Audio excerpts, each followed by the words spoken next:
The rope bit into Cordelia's wrists as her father shoved her toward the wooden platform in the center of Millbrook's dusty Main Street. The autumn wind of 1873 whipped her auburn hair across her face, but she refused to bow her head in shame. Behind her, townspeople gathered like vultures, their whispered judgments cutting deeper than any blade. $30. Her father bellowed to the sparse crowd, his weathered face twisted with disgust. $30 for a wife who can cook, clean, and tend house. She's strong as an ox and twice as stubborn, but she can't bear children. Been married 3 years with nothing to show for it. The words struck Cordelia like physical blows. Her marriage to Jeremiah Hawthorne had ended in divorce when the town doctor declared her womb barren after multiple miscarriages. In the unforgiving society of frontier America, a childless woman was worth less than livestock. Her own parents, Ezekiel and Prudence Ashworth, had decided to recoup their losses by selling her to the highest bidder. A few prospectors shuffled forward, examining her like they would a horse. One gap-toothed man lifted her chin with grimy fingers, studying her face with calculating eyes. "She's pretty enough," he muttered, "but what good's a barren woman to a man who needs sons?" $20, called out old Pete the blacksmith. "I could use someone to keep house, and I'm past the age of wanting children anyway." Cordelia's stomach churned as the bidding began in earnest. The irony wasn't lost on her. She who had spent countless nights praying for a child was now being sold like property because she couldn't produce one. Her mother stood at the edge of the crowd, unable to meet her daughter's eyes, while her father counted potential profits with undisguised greed. Just as Pete raised his bid to $25, the crowd suddenly parted. A tall figure emerged. From the shadows between the buildings, a Comanche warrior whose presence commanded immediate attention. His name was Ayanna Kestrel, and he moved with the fluid grace of a predator, his dark eyes scanning the scene with quiet intensity. Townspeople fell silent, their hands instinctively moving toward their weapons. Relations between Millbrook and the nearby Comanche band had been tense but peaceful, maintained through careful diplomacy and mutual respect for boundaries. But seeing one of them in town during such a vulnerable moment made everyone nervous. Ayanna Kestrel approached the platform with measured steps, his long black hair adorned with eagle feathers that caught the afternoon light. He wore traditional buckskin clothing mixed with traded goods, a blue cavalry jacket and silver armbands that spoke of his status within his tribe. Most unsettling were his eyes, not the savage gaze the white settlers expected, but something far more dangerous: intelligence and compassion. $50, he said in perfect English, his voice carrying the authority of a man accustomed to being obeyed. The crowd erupted in shocked murmurs. Ezekiel's eyes widened with greed and suspicion. "You got $50 in real money, Indian?"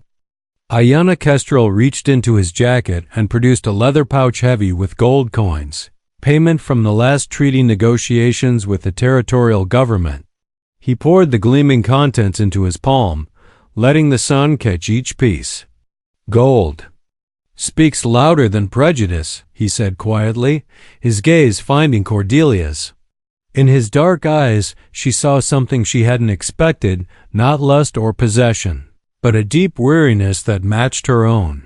The silence stretched like a taut rope ready to snap as Ayanna Kestrel's gold coins glittered in the afternoon sun. Ezekiel Ashworth's hands trembled as he stared at more money than he'd seen in 5 years of farming the stubborn Nebraska soil. The other bidders stepped back, recognizing both defeat and the dangerous territory this auction had suddenly entered.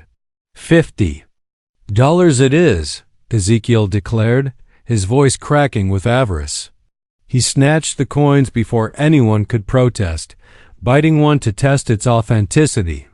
The metallic taste confirmed what his greedy heart already knew: this was real wealth, enough to buy new seed, livestock, and whiskey to last through the harsh winter ahead. Cordelia felt the world tilt beneath her feet as the Comanche warrior climbed onto the platform. Up close, she could see the weathered lines around his eyes and the silver threading through his black hair. He wasn't young, perhaps 40 winters, and carried himself with the controlled grief of a man who had lost much. "You don't have to fear me," he said quietly, cutting the ropes that bound her wrists with a knife that appeared and disappeared like magic. His English carried only the slightest accent, suggesting years of contact with white traders and officials. "My name is Ayanna Kestrel. I have need of someone to help care for my children."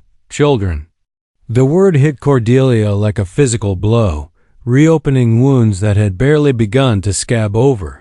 Here was a man who possessed what she could never give offspring to carry on his name and bloodline. The cruel irony of her situation wasn't lost on her. Sold by her own family for barrenness, bought by a stranger to tend the very children she could never bear. "How many?"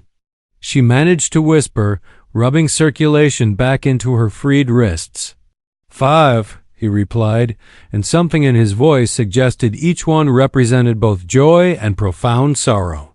"Their mother died in the winter sickness 2 seasons ago. They need ... they need what I cannot give them." The crowd began to disperse, their entertainment concluded but their gossip just beginning. By nightfall, every household in Millbrook would be buzzing with scandalous speculation about Cordelia Ashworth being sold to a Comanche. Some would call it justice for her barren womb. Others would whisper darker theories about what an Indian might want with a white woman. Ezekiel pocketed his coins and walked away without a backward glance. His duty as a father concluded with the exchange of currency. Prudence Ashworth lingered at the edge of the square, tears streaming down her weathered cheeks.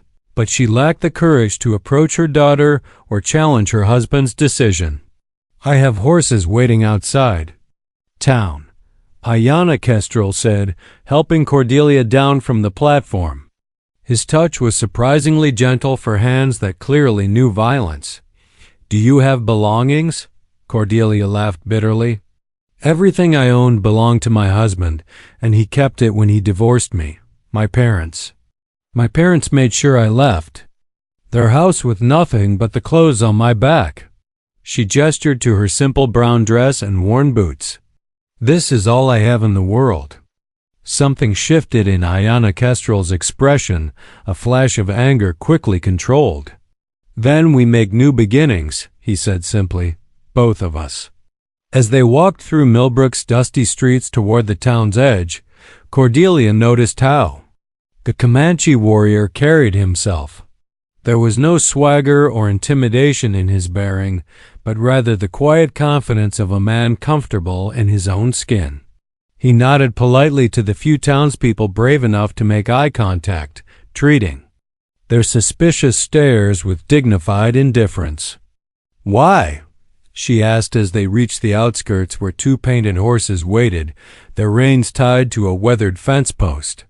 "Why spend so much money on a barren woman? Surely there are women in your own tribe who could help with your children." Ayanna Kestrel paused in checking the horse's tack, his hands stilling on the leather straps. When he looked at her, Cordelia saw depths of pain that matched her own, the recognition of someone who understood loss from the inside out. "Because," he said quietly, "sometimes the broken pieces of 2 different lives can fit together in ways that make both whole again." The ride to Ayanna Kestrel's camp took them through rolling prairie that stretched endlessly beneath the October sky. Cordelia had never ridden astride before proper ladies used side saddles, but necessity and her new circumstances demanded adaptation. The painted mare beneath her seemed to sense her inexperience and moved with careful consideration for her. Inexpert hands on the reins dot as they traveled. Ayanna Kestrel spoke little, but his silence wasn't hostile. Rather, he seemed to be a man who understood the value of quiet contemplation. Cordelia found herself studying his profile as he guided his stallion with unconscious expertise. The strong line of his jaw, the way his eyes constantly scanned their surroundings for potential threats, the easy way he moved with his horse as if they were one creature. "Tell me about them," she said finally, the wind carrying her words across the grassland. "Your children." A smile ghosted across his features, the first genuine expression of warmth she'd seen from him. Genoa is the eldest at 14. She tries to be mother to the others, but she's still a child herself. The responsibility weighs heavily on young shoulders. He guided his horse around a prairie dog hole with practiced ease. Then comes Dakota 12 winters, and full of anger at the world that took his mother.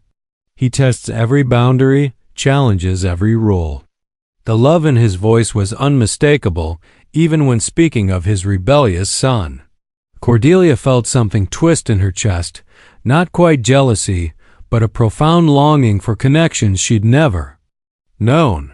Her own parents had treated her more like an investment than a beloved daughter, and her marriage to Jeremiah had been arranged for practical rather than emotional reasons. "Ayana is 10 named for her grandmother," he continued, pronouncing the name with reverence. "She has her mother's gift for healing herbs and her father's stubborn streak. Kim is 8 and still believes the world is made of magic and possibility. And little Nahul ... His voice softened. 5 winters old, and he speaks to the wind as if it were his closest friend. 5 children without a mother, being raised by a father trying to fill an impossible void." Cordelia understood something about impossible voids.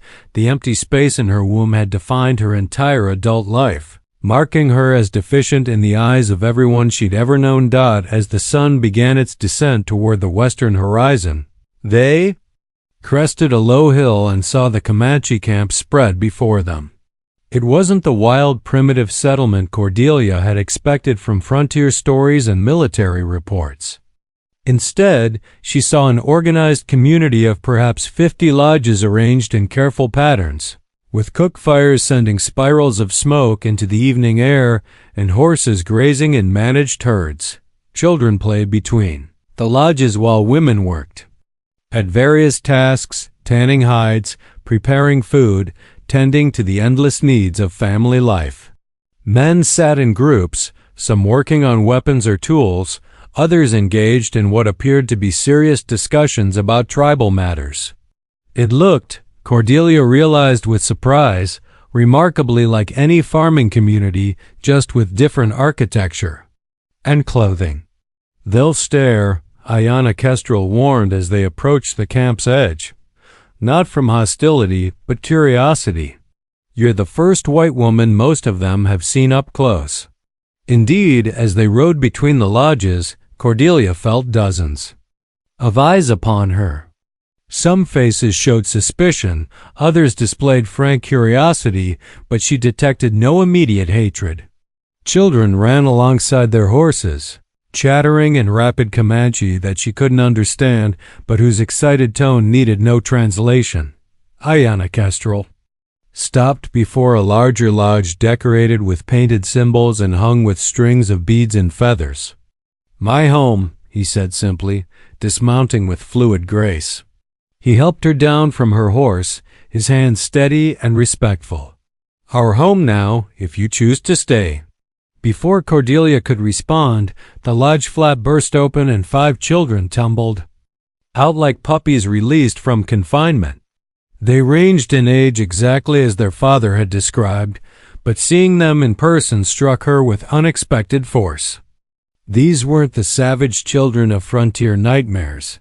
They were simply children, with bright eyes and curious faces and the unmistakable marks of recent grief shadowing their expressions. The eldest, Genoa, approached with the careful dignity of a girl trying too hard to be a woman. Her dark hair was braided with colorful beads, and she wore a dress of soft buckskin decorated with intricate beadwork.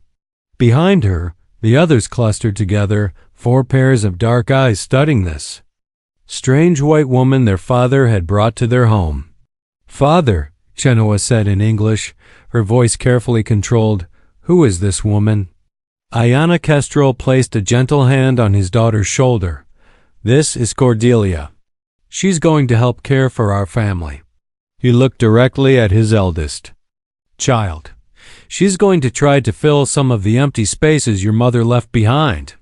The weight of expectation and hope in those simple words nearly brought Cordelia to her knees.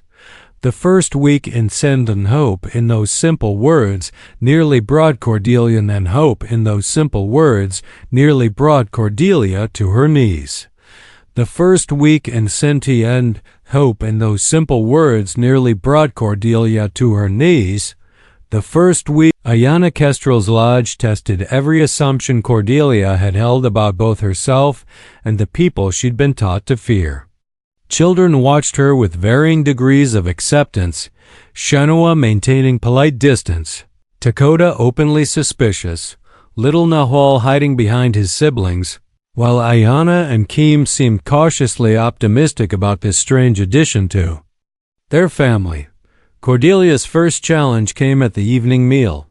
She'd expected to cook over an open fire with limited supplies, but the lodge contained sophisticated tools and ingredients she didn't recognize. When she attempted to prepare simple cornbread, one of the few things she could make while young, Ayanna giggled at her technique. "Not like that," the 10-year-old said, gently taking the grinding stone from Cordelia's inexpert hands. "Mama showed me. The meal must be fine like powder, or it becomes rocks in your belly." The casual mention of their deceased mother created an awkward silence. Cordelia saw Chenoa's jaw tighten, while Dakota's dark eyes flashed with something between anger and pain. It was Ayanna Kestrel who smoothed the moment, placing a hand on his youngest daughter's shoulder. "Show her," he said quietly. "Your mother would want her skills passed on." What followed was Cordelia's first lesson in Comanche cooking, with 5 children as her teachers. They showed her how to prepare buffalo meat, how to make pemmican that would last through winter, how to brew medicinal teas from prairie herbs. Each lesson carried stories of their mother Winona, whose name meant firstborn daughter and who had been renowned throughout the tribe for her healing knowledge. Mama could make the sick buffalo calves walk again, Keem announced proudly, his 8-year-old voice full of reverence. She talked to the spirit in the plants and asked them to help. Cordelia found herself hanging on every word, not just learning practical skills but absorbing the essence of the woman she was somehow meant to replace. The impossibility of the task should have overwhelmed her, but instead she felt something she'd never experienced before, a sense of purpose that went beyond her own inadequacies.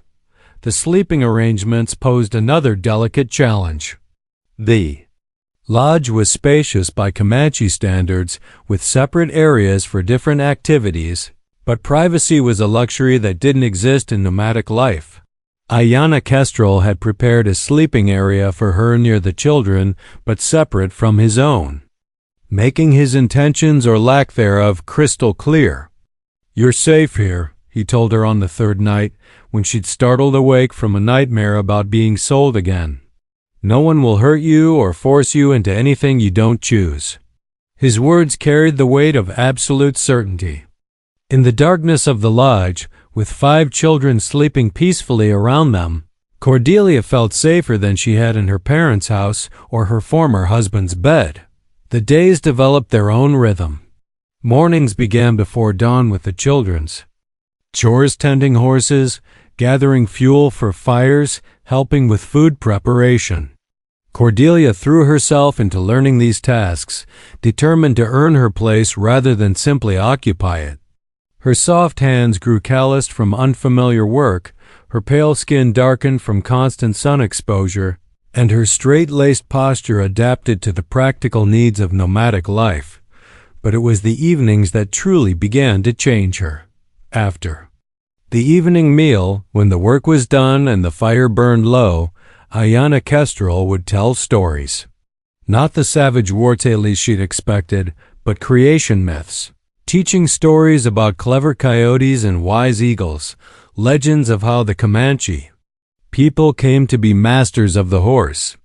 Every story carries medicine, he explained one night when Cordelia asked why he spent so much time on what seemed like simple entertainment. The children need to know who they are, where they come from. Stories are how we plant roots in hearts that must always be ready to move. Listening to his deep voice weave tailies under the star-filled prairie sky, Cordelia began to understand something profound. These people weren't the mindless savages of frontier propaganda. They were a sophisticated culture with their own wisdom, values, and deep understanding of how to live in harmony with the harsh beauty of the Great Plains. More importantly, she began to see herself reflected differently in their eyes. Here, her barrenness wasn't a shameful failure, but simply one aspect of who she was. The children needed care, guidance, and love, things that had nothing to do with the ability to bear offspring, and everything to do with the willingness to open one's heart. 3 weeks into her new life, Cordelia faced her first real crisis when Dakota disappeared just before dawn. The 12-year-old had been testing boundaries since her arrival, speaking only Comanche when she was present, deliberately ignoring her attempts to help with his tasks, and making it clear through 100 small gestures that he neither wanted nor accepted her presence in their family. Aiy and Kestrel's face remained calm when they discovered the boy's absence. But Cordelia saw the tension in his shoulders and the way his eyes scanned the horizon with barely controlled worry. The prairie could swallow a child whole. There were wolves, bears, sudden storms, and the ever-present danger of getting lost in the seemingly endless grassland. "He's angry," Chenoa said quietly, her 14-year-old composure cracking slightly. "Yesterday I heard him tell Father that bringing a white woman here dishonors Mama's memory." The words cut Cordelia deeper than she'd expected. She'd known the boy resented her, but hearing the depth of his pain made her question everything about her place in this family. Perhaps Dakota was right. Perhaps she was an interloper trying to fill a space that should remain sacred to their mother's memory. "I should go," she said, surprising herself with the words. "Find another family in town who needs help. I'm causing more harm than good here." Ihana Kestrel turned to face her, his dark eyes intense. "Is that what you want? To run when things become difficult?" "I don't want to hurt your children," Cordelia replied, wrapping her arms around herself against both the morning chill and the emotional cold threatening to overwhelm her. "Especially not when they're still grieving." "And what about your grief?" he asked quietly. "Who tends to the wounds in your heart while you worry about everyone else's?" The question caught her completely off guard. No one had ever asked about her pain, not her parents when they'd sold her, not her ex-husband when he'd divorced her, not the townspeople who'd watched her humiliation with entertainment rather than compassion. Everyone had focused on what she couldn't provide rather than what she might need. Before she could answer, young Keem tugged on her skirt. "I know where Dakota goes when he's angry," the 8-year-old whispered. "There's a place by the creek where Mama used to take him when the sadness got too big." Without hesitation, Cordelia followed Kem's directions, hiking alone across the prairie toward a line of cottonwood trees that marked a seasonal creek. She found Dakota sitting on a fallen log, his face streaked with tears he was too proud to acknowledge. "Go away," he said in English, not looking at her. "You don't belong here." Instead of leaving, Cordelia sat down on the grass a respectful distance away. "You're right," she said quietly. "I don't belong here. I don't belong anywhere, really. That's why your father bought me, because I'm worthless to everyone else." Dakota looked up, startled by her honesty. "My own parents sold me because I can't have children," she continued, her voice steady despite the pain the words caused. "My husband divorced me for the same reason. In my world, a woman who can't bear children isn't really a woman at all." The boy's anger wavered, replaced by confusion. "Then why did you come here?" "Because your father offered me something no one else ever has," Cordelia replied. "A chance to matter to someone."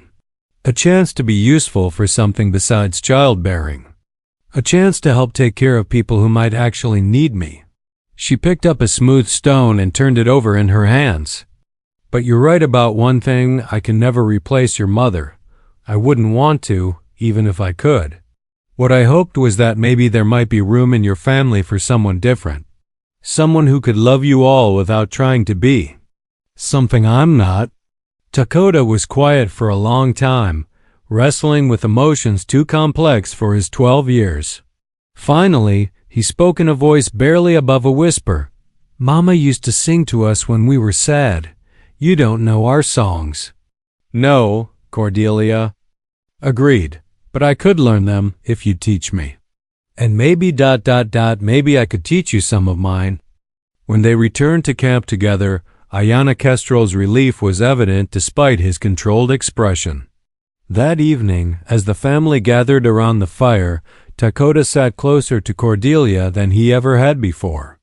And when little Nahuel crawled into her lap during story time, the boy didn't object. It was a small victory, but it felt like the first real step toward becoming something she'd never thought possible, part of a family that actually wanted her. Winter arrived early that year, sweeping across the prairie with the fury of a wounded animal.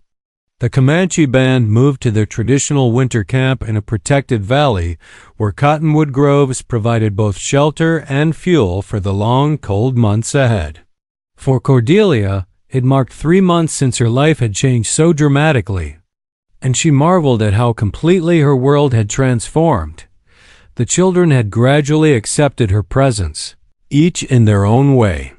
Chenoa still maintained some formal distance, but she'd begun asking Cordelia about white women's skills sewing techniques, reading and writing, the mysterious customs of towns and cities.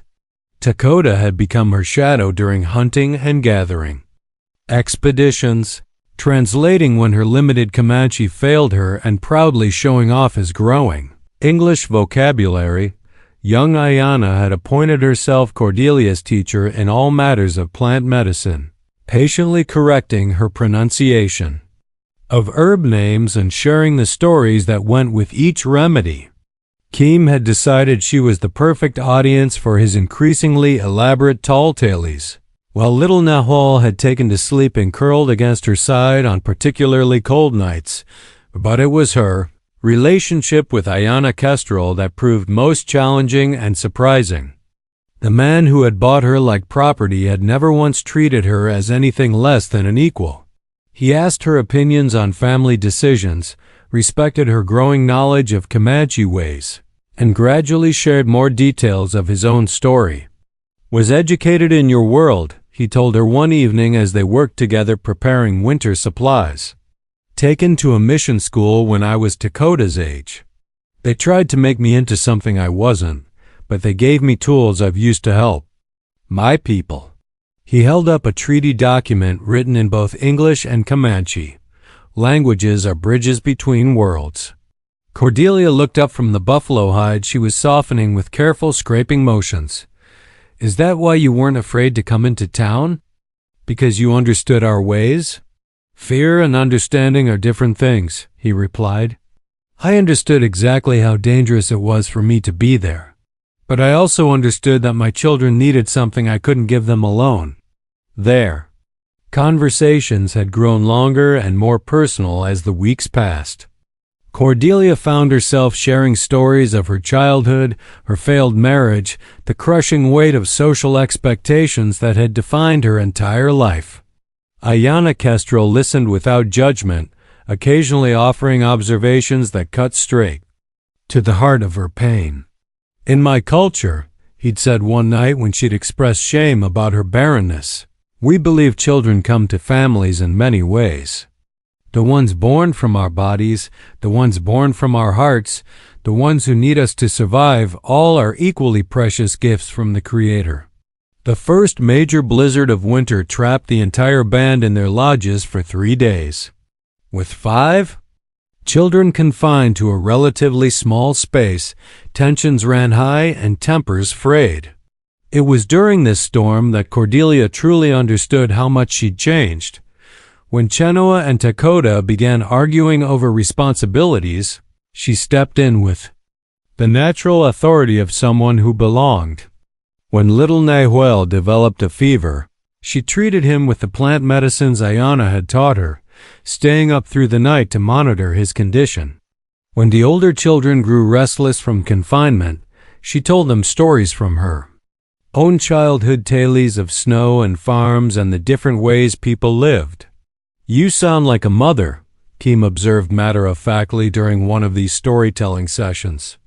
The words should have brought pain, but instead they brought a warm glow of recognition. She was mothering these children, had been for weeks without realizing it. Not the biological motherhood she'd always believed was the only valid kind, but the daily, practical, emotional motherhood of care and guidance and unconditional love. That night, as the blizzard howled outside their warm lodge, Ayana Kestrel spoke quietly from his sleeping area. "Thank you," he said simply. "For what?" Cordelia whispered back, mindful of the sleeping children around them. "For becoming what we needed," he replied. "For showing my children that families can grow in unexpected ways. For proving that love isn't limited by blood or tradition." In the darkness, Cordelia felt tears on her cheeks, not the bitter tears of loss she'd shed so many times before, but tears of gratitude for a life she'd never imagined possible. She'd found her place in the world not despite her perceived failings, but because her heart had room for children who needed exactly what she had to offer. The storm outside might rage with winter's fury, but inside their lodge, surrounded by the quiet breathing of 5 sleeping children and the steady presence of the man who'd given her a chance at belonging, Cordelia finally understood what home truly meant. Spring returned to the prairie with a burst of wildflowers and the return of migrating buffalo herds. Cordelia had survived her first winter as part of a Comanche family, and the experience had transformed her as surely as the seasons transform the land. Her skin was now permanently sun-darkened, her hands permanently calloused from useful work, and her heart permanently expanded by love she'd never thought possible. The children no longer saw her as an outsider. Chenoa sought her advice about the young warriors who'd begun showing interest in the approaching 14-year-old. Dakota proudly introduced her to visiting relatives as Cordelia who teaches us words, giving her an informal Comanche name that spoke of respect and affection. Young Ayana had begun calling her second mother without any prompting from adults, but it was her relationship with Ayana Kestrel that had grown most complex and meaningful. Their partnership in raising the children had evolved into something. Deeper conversations that lasted long into the night, shared glances across the fire that spoke of understanding beyond words, moments when their hands touched during daily tasks and neither pulled away. The children asked questions, he said one evening as they watched the 5 young ones play a game involving horses and careful strategy. "They want to know if you'll stay forever, if you're going to be their real mother, if we're going to have the ceremony that makes you officially part of our family." Cordelia's heart hammered against her ribs. "What do you tell them?" "I tell them that some things can't be decided by parents alone," he replied, his dark eyes meeting hers across the fire. "That the heart has its own wisdom and it speaks when it's ready." The conversation might have continued, but Keem chose that moment to announce that he'd spotted riders approaching their camp.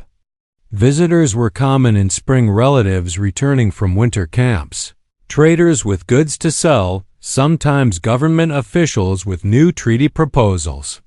But these riders carried themselves with the distinctive posture of U.S. Army cavalry. Ayana Kestrel's expression hardened as he recognized the approaching soldiers. Relations between his band and the territorial government had been peaceful but fragile, maintained through careful negotiation and mutual respect for boundaries. An unannounced military visit rarely brought good news. Captain Morrison, a career soldier with graying temples and tired eyes, dismounted near the camp's edge and approached with the careful formality of a man trying to avoid conflict. Behind him, a dozen troopers maintained their positions, hands near weapons but not openly threatening. "Ayanna Kestrel," the captain said, using the Comanche leader's full name with respectful pronunciation. "I need to speak with you about the white woman." Cordelia's blood turned to ice. Someone in Millbrook must have reported her presence, spinning tales of kidnapping or forced captivity. The same society that had sold her like livestock was now concerned about her welfare, or more likely, concerned about the implications of a white woman living freely among Indians. "She's under my protection," Ayanna Kestrel said quietly, his voice carrying the subtle threat of a man prepared to fight for what he valued.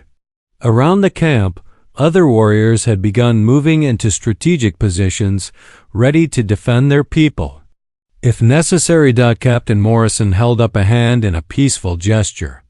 "I'm not here to take anyone anywhere. I'm here because ... He paused, looking directly at Cordelia with something like sympathy. "Because there are legal documents that need to be filed. Marriage papers, if that's what you both want." The words hit like lightning. Cordelia stared at the officer, then at Ayanna Kestrel, then back at the captain. "Marriage papers?" "The territorial governor has decided that relationships between citizens, regardless of race, should be properly documented for legal protection," Morrison explained. "If you're here by choice, and if you want to make it official, we can witness the ceremony and file the appropriate documents." It was Chenoweth who broke the stunned silence. "Father," she said in English, her teenage voice trembling with hope and excitement, "does this mean Cordelia can really be our mother? Forever?" Ayanna Kestrel looked at Cordelia across the space that suddenly seemed vast despite being only a few feet. In his eyes she saw everything, the question he was afraid to ask, the hope he was afraid to acknowledge, the love he'd been careful not to declare. "The choice is yours," he said quietly. "It always has been." Cordelia thought about the woman who had stood on an auction block 9 months ago, sold by her own parents for being barren and worthless. She thought about the children who had taught her that motherhood came in many forms, the man who had shown her that love didn't require perfection, the life she'd built from nothing but willingness to try. "Yes," she said, the word coming out stronger than she'd expected. "Yes, I want to make it official. I want to be part of this family legally and forever." The wedding ceremony that followed blended Comanche tradition with territorial law, witnessed by both cavalry officers and tribal elders. As Cordelia and Ayanna Kestrel exchanged vows under the endless prairie sky, surrounded by 5 children who had already claimed her as their own, she understood that she'd found something better than the life she'd originally planned. She'd found a love without conditions, a family that had chosen her not despite her perceived failures, but because her heart had room for exactly what they needed.